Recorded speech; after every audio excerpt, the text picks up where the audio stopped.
this is actually the big moment that we've all been waiting for, right?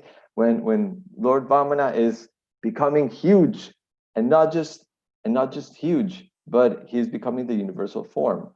Now, one of the interesting things in the that the commentaries of the acharyas go into this is that they go into the word guna atmake. So, they're saying that there is this universal form that is all expansive and like that. But this guna atmake is they say that it's they translate it as the shelter of the universe, or the cause of the gunas. So the Lord is, this universal form has the gunas inside, but it's also the shelter of the universe and the cause of the three gunas. Jiva Goswami says that this guna atmake can also mean that it's consisting of the six opulences, right? And Vishwanath Chakravarti Thakur says that it's this guna atmake means that it's in the body of one who is the ultimate controller of the gunas. So it's talking about, this is Krishna, that he's not only becoming the universal form, but he's also the controller of all of this. He is the one who is as Prabhupada says here, the invisible oneness and difference, that he is both the source and the ingredients themselves. And it's interesting that generally when we see it in the pictures of Vamana Dev, it's not just this big dwarf that is being here. Becoming bigger and bigger, where a person is just like coming out of the frame, but it's actually becoming the universal form with everything in it. He's becoming the three gunas. He's becoming the senses. He's becoming the planets, the devatas, everything. He is. But Prabhupada makes a point here to say that this that everything is in me, but I am not in it. He's referring Matstani Sarvabhutani. He's referring to this specific verse in the Bhagavad Gita, which is 9.4. Maya tatam idam sarvam jagad abhyakta murtina matstani sarvabhutani nachaham tishvabhasitaham. It says that by me, in my unmanifested form, this entire universe is pervaded. All beings are in me, but I am not in them.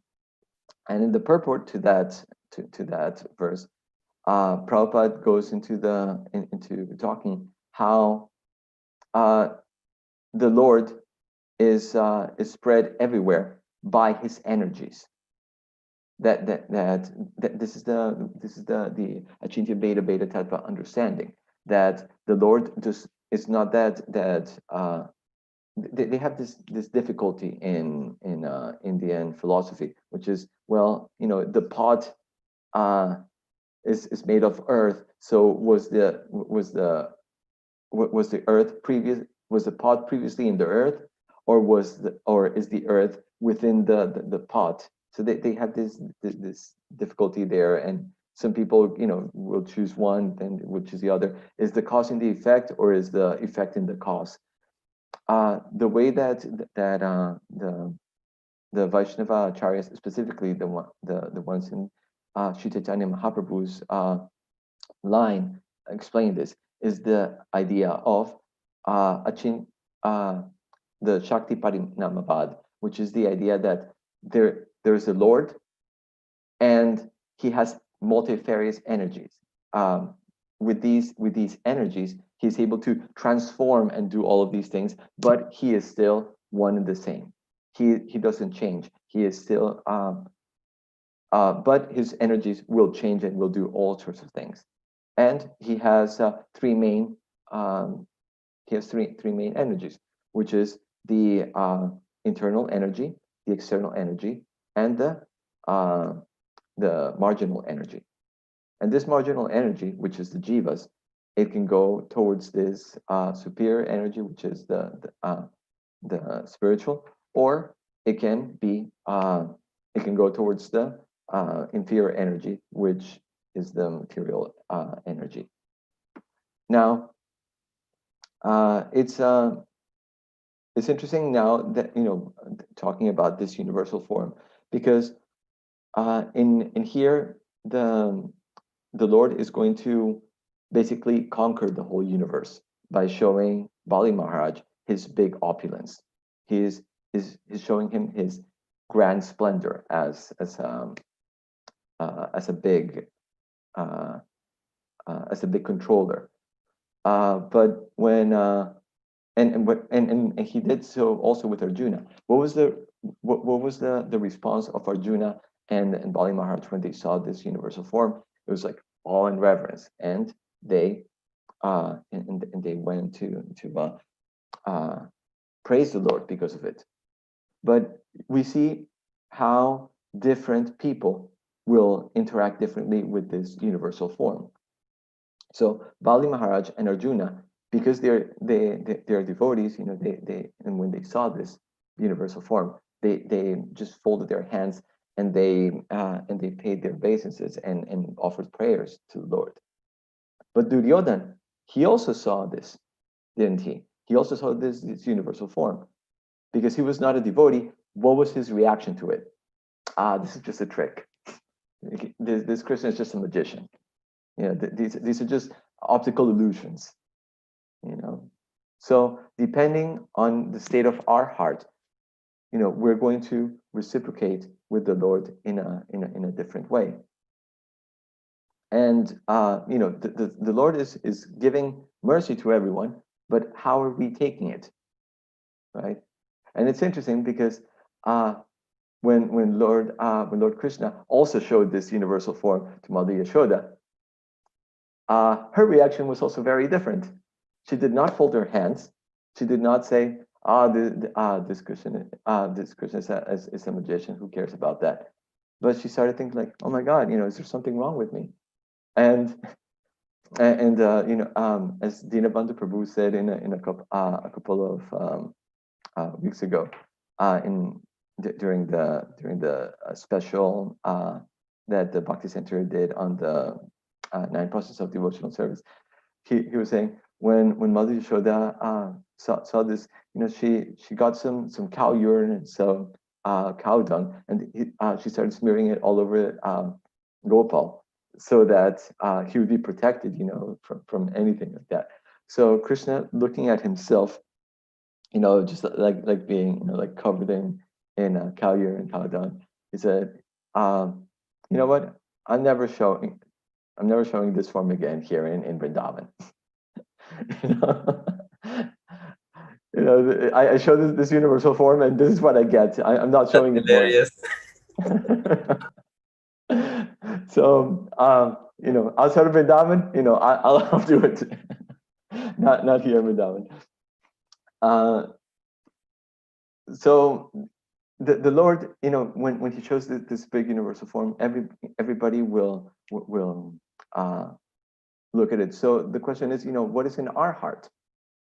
If we saw this universal form, how would we respond to the Lord?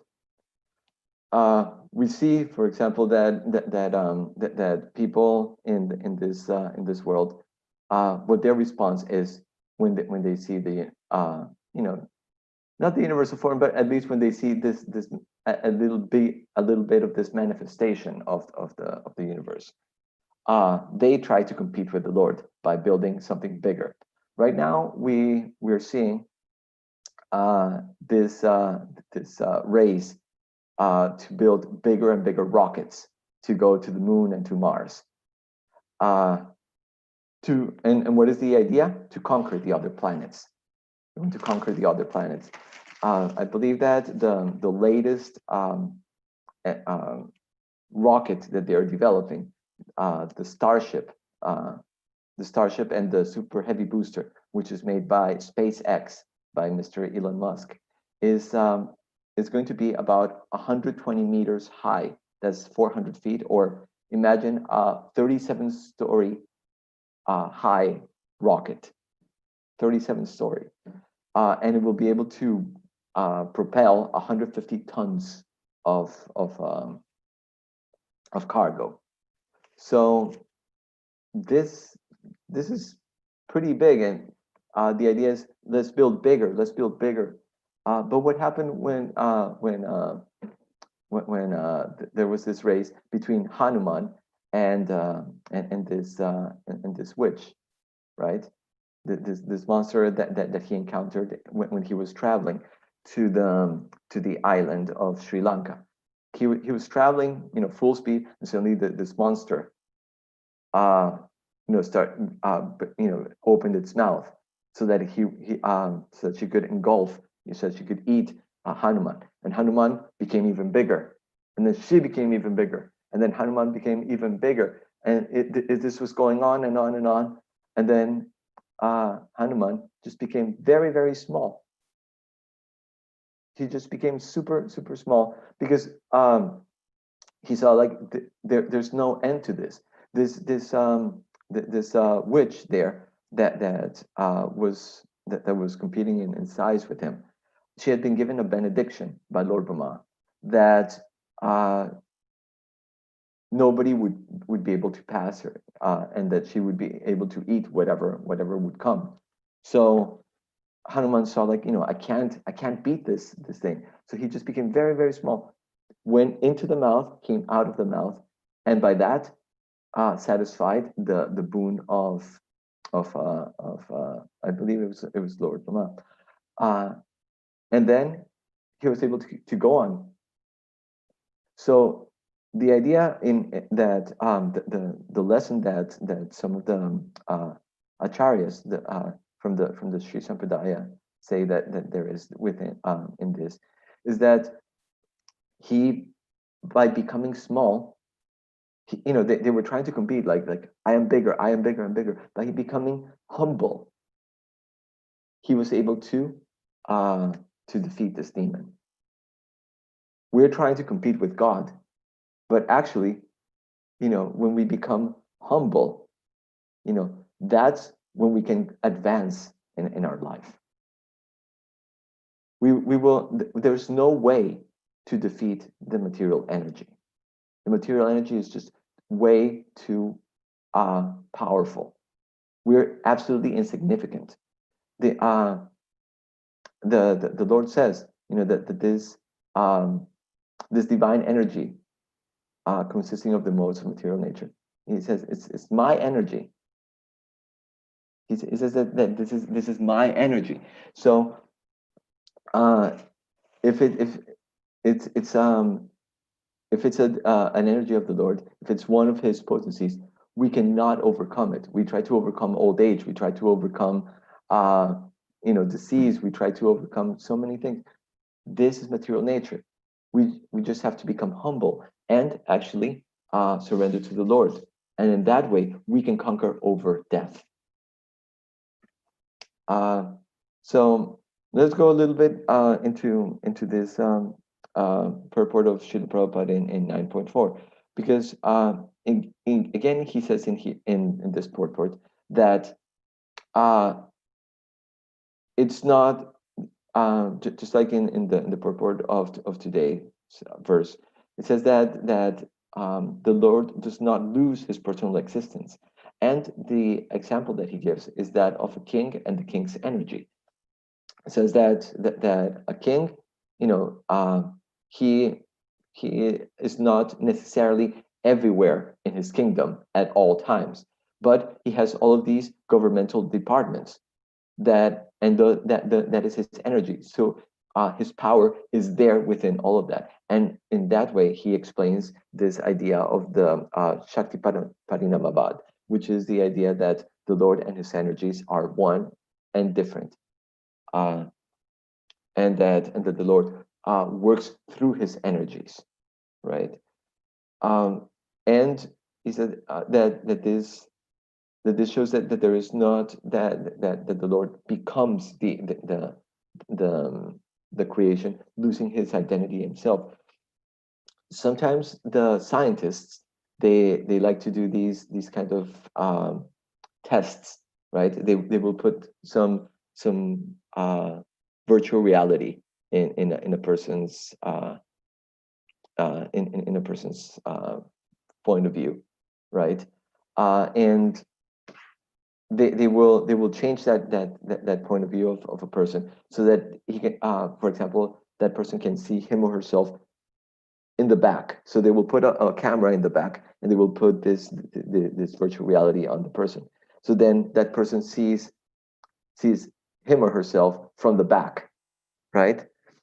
And they say that it's a weird feeling to see that, but because it's like you're coming out of your body, right? You're seeing your body. But guess what? In all of this, there's always the seer and there's always the seen. So you can transfer the seer, all around, even to be seen, but you cannot dissolve the seer. There's always the seer and there's always the seen. Maybe what the seer is or what the seer sees, it may be different, but the seer is always there and the seen is always there. So when there is one and the other, when there is a seer and there's a seen, there's not oneness anymore. Because of this, there's Dvaita. And that's why Prabhupada in today's verse says that this is Dvaitavad. He says that there's a seer and there's a seen. There's two. Therefore, there's Dvaitavad, not Ekavad. And the Mayavadi,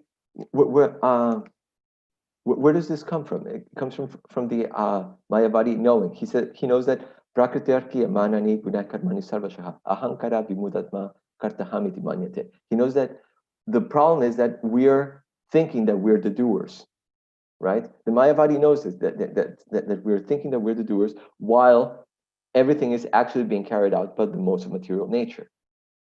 And the way that he responds to this is by saying, Neti, Neti, I am not this, I am not that.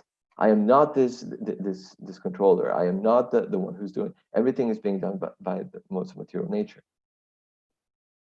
But the Vaishnava, what does he do? His way of release is not by saying all the time that I am not this, I am not that. The Vaishnava tries to say the positive, which is I am this. I am a spirit soul. Jivera Swarupo Krishnera Nitya Das. Right? I am the eternal servant of Krishna. Krishnera Tatashta Shakti Veda Veda Prakasha. That the spirit soul is the Tatashta Shakti, the marginal energy of the Lord, and he's a manifestation that is simultaneously one and different with the Lord. This is our identity, and the way that the Vaishnava tries to play it out is that the example is given like a married girl. A married in the days of past, the children were married young, so that they would not have to go through this whole thing of dating and all of these apps of trying to think of who's going to be my husband, who's going to be my wife, right? Broken hearts and unwanted children and all that stuff. They would just marry them young, and that's for life. But even though they were married young, when they were just like kids, the kids would still live with their parents, so separately. And when they would become of age, they would actually come together and live in their own place. But until that time, when they're married, but they're living each with their parents, they would have the boy come to the girl's house, and they would have the girl cooking for the boy, so that she could start to develop some love for her husband, right? That by serving him, by giving this constant attention to him, she will start developing some love. And so in the same way, is the Vaishnava way of releasing from the material energy. We start doing something for the Lord. We start serving the Lord in some way to start developing these feelings of love towards Him, offering something to Krishna. It's not so much what we offer to Him, but it's more the feeling that goes with it. Amarendra Prabhu, in the talks that from the 9 process of devotional service that he gave, he was giving a very beautiful example that it's the letter that you have a letter, and the envelope is whatever it is that you're offering Krishna. It could be something very grand, or it could become something very simple. But what's important is the inside of the letter. What is inside that letter that is being given, and that is our prayer. Because he was talking about Vandanam. He was saying that how important it is to give, this whatever we're doing with the Lord, with a prayer in our heart. Please, my Lord, receive this. Please, my Lord, I don't have real emotion, real love for you, but please accept this. I want to come closer to you. I want to develop these feelings, and in that way, as I'm doing this, I will eventually come to realize that I am part and parcel of God. Aham sarvasi prabhavo mata sarva pravartate. Iti matva bhajante man buddha bhava samanvitaha. The Lord says that that everything is created for me. I am the source of everything. So we're His part and parcels. We're thinking at this moment that we're part and parcel of matter. At this moment. And to some people, you might say like, no, I know that Jiveta Svarupoi Krishna Nitya Das, I'm eternal Krishna. Yes, but in our hearts, how do we really feel? We actually feel, most of us, that we are part and parcel of matter. I'm part and parcel of America, or I'm part and parcel of India, or I'm part and parcel of Colombia, right? I'm part and parcel of the Black community. I'm part and parcel of the white community. I'm part and parcel of the college or high school that I graduated from. All of these upadhis. All of these I'm putting on myself and saying that I am this, I am that. I'm part and parcel of all of these.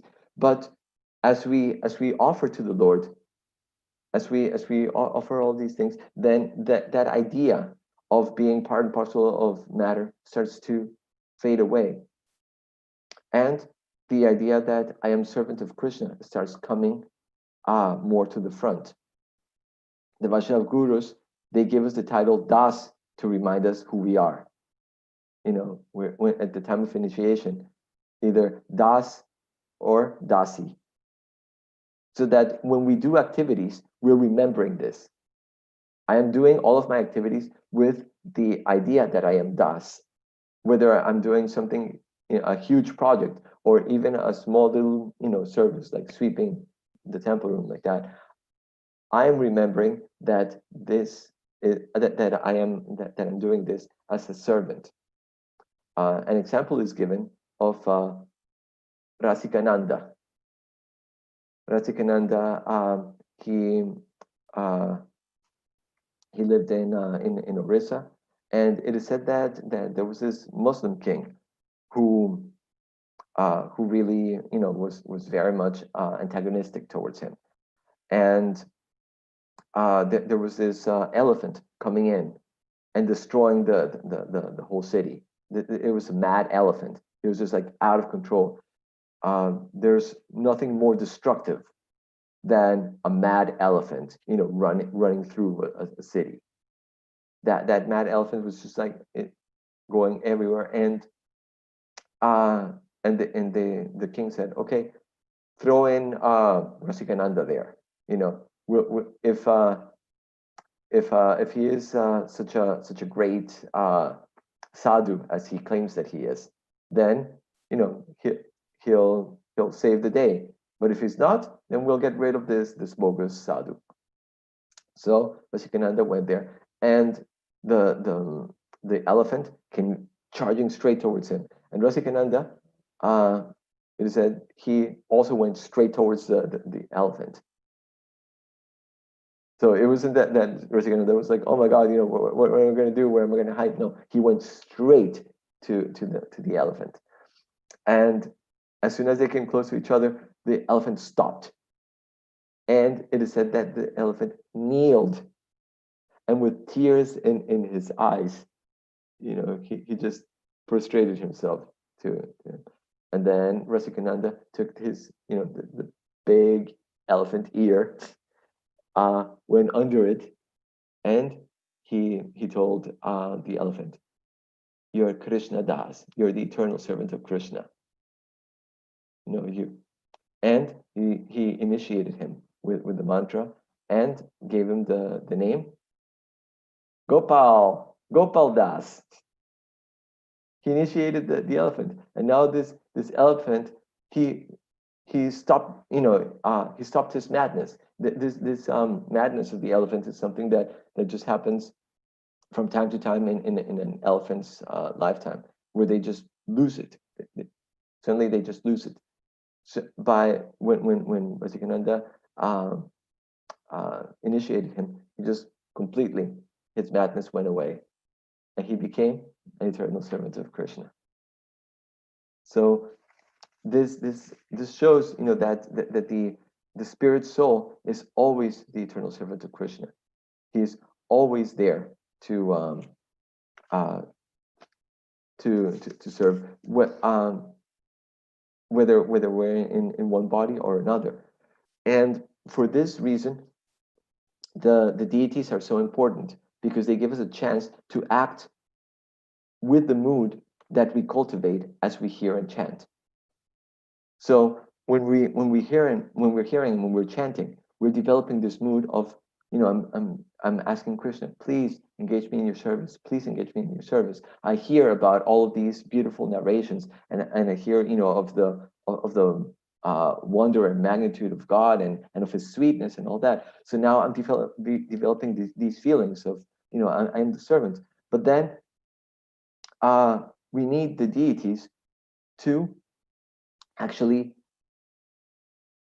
show practically how I am doing this. How it's Prabhupada said that Bhakti is not just service, but it's devotional service.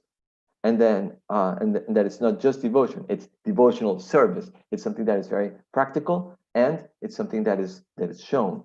So we go with between the Bhagavad Vidhi and the Pancharatrika Vidhi. We go between, hearing and chanting, and with and on the other side with deity worship, so that I can actually act out, this feeling of being a servant.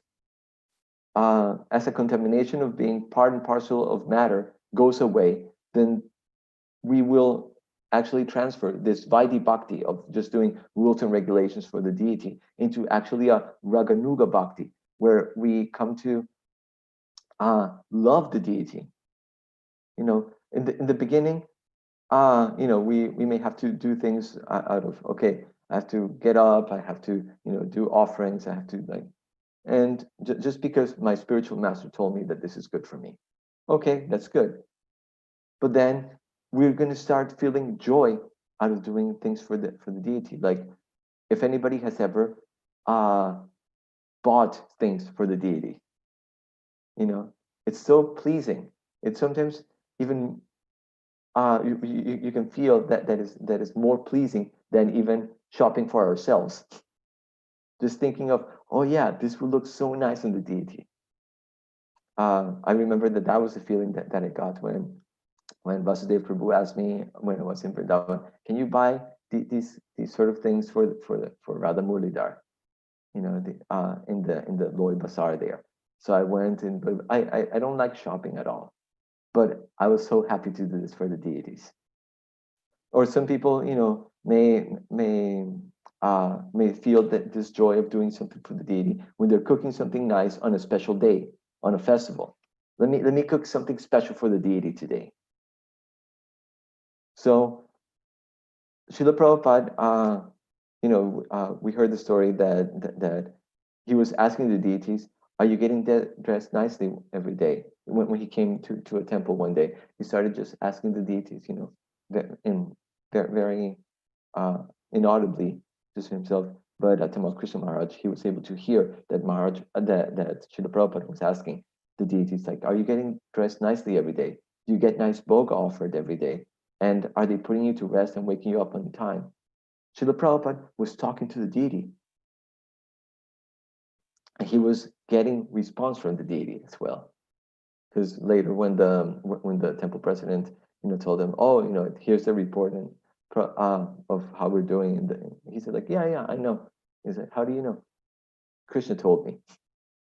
He was actually talking to the deity. So here we have a very wonderful way of developing a beautiful and intimate and personal relationship with God.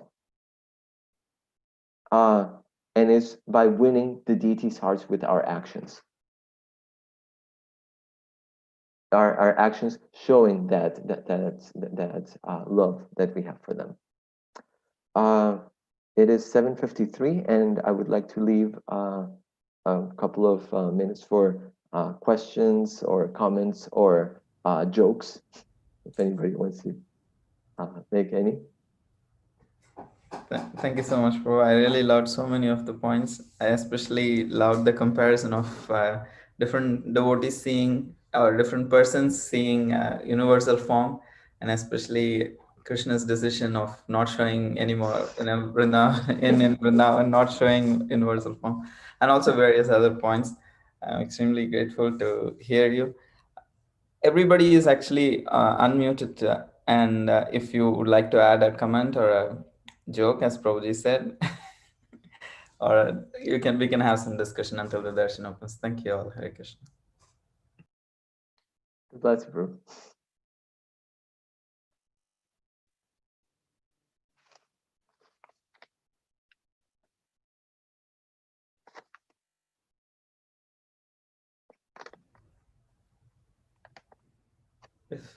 If there are no questions, I can ask. Yeah, sure, bro. Since you were mentioning about like the importance of like deity worship, like one is to know that I am a servant of Krishna, and having that as our original identity. And then I really like the point how you said, like, okay, deity worship is where you can actually experience that theory, like, okay, you now understood that you're a servant of Krishna, but you also can identify yourself as a servant of Krishna and try to practice that through deity worship. Like when we say devotional service is always active, but like with age, with various reasons, people may not be very active in the sense in terms of executing these services. So how do we understand? Because devotional service means it's an active service, but what do you mean by active service? Is it like physically active service, like, but may not be possible for all at all times? Yeah, it's. I mean, there there are different ways that we can serve the deities. Um, Prabhupada, he gave the example of this lady that in her old age, from the Radha Damodar temple, she would just come and bring a pail of water every single day from the Yamuna, so that the deities could be bathed. And she just did that very regularly, very regularly. Now, it caught Srila Prabhupada's attention, this steadiness, that whatever happened, she would always be there. That is a show of love. And this was a very old lady, and this was, probably all she could do. you know, it required some effort, and she would do it. But she won Prabhupada's heart, and definitely she won Radha Damodar's heart. So just because we may have some difficulty here or there, doesn't mean that we cannot serve. And maybe as we get old, we won't be able to serve in the same way. Like I remember there was this great uh, Mataji that used to come to the Bhakti Center, and she would be begging Vasudev Prabhu, can I please dress the deities, Radha Murlidhar. But the problem is that she could barely walk. And when you're dressing the deities, you sometimes even have to like get on the altar, like jump on the altar to be able to put on the necklaces or the wigs, or work on the turban like that. So what to speak of this small Indian Mataji, that is having difficulty walking like that. It's just like, and Vasudeva Prabhu said like, well, maybe you can do the chotas like that. No, I want to do the big deities. It was such a difficult situation for Vasudeva Prabhu because it's like you're physically unable to do this right now, right? It's not possible to do this right now. But there are other ways that you can show your love for the deity. Like the one, even though she didn't take that, when is doing service for the chotas, or bringing some boga, for the deities, like Adi Prabhu does. He's bringing boga, so often, to the deities, showing like, here's my love for you. I want to do something for you. uh just treating the deities like as real people that we want to whose hearts we want to conquer. If there was somebody's heart who you wanted to conquer, what would you do, right? What things of service would you give that person? So that's how we have to feel. Like, if I come to the temple, can I bring something for the deity? If and even if I'm in a bed, I can still do something for the deity like that. In the Nectar of Devotion, Rupa Goswami talks about how there was the Brahmin, that he was just so poor that he couldn't offer anything to the deities. But in his mind, he was just like offering, so many wonderful, things. You know, Jai Shri Radha Murli, Jai Shri Gaurachandra, Jai Shri Barahan Singha Dev. So we can offer, so many things to the Lord. Even in our minds, we shouldn't just stick with our minds, because our minds are are very unreliable. So while we still have the possibility of doing something with the body, let us do something with that. With our body, mind, and words. Let's try to put everything, not just like say, like, not being cheap and saying like, I'm just going to do something in the mind for 10 minutes, or even that's a lot. Let me do something for the deities, with my mind, with my words, and with my actions. And let me win their hearts. Let me really win their hearts, so that when my time comes, I will already have a relationship with them, and they can ask me to come back to them.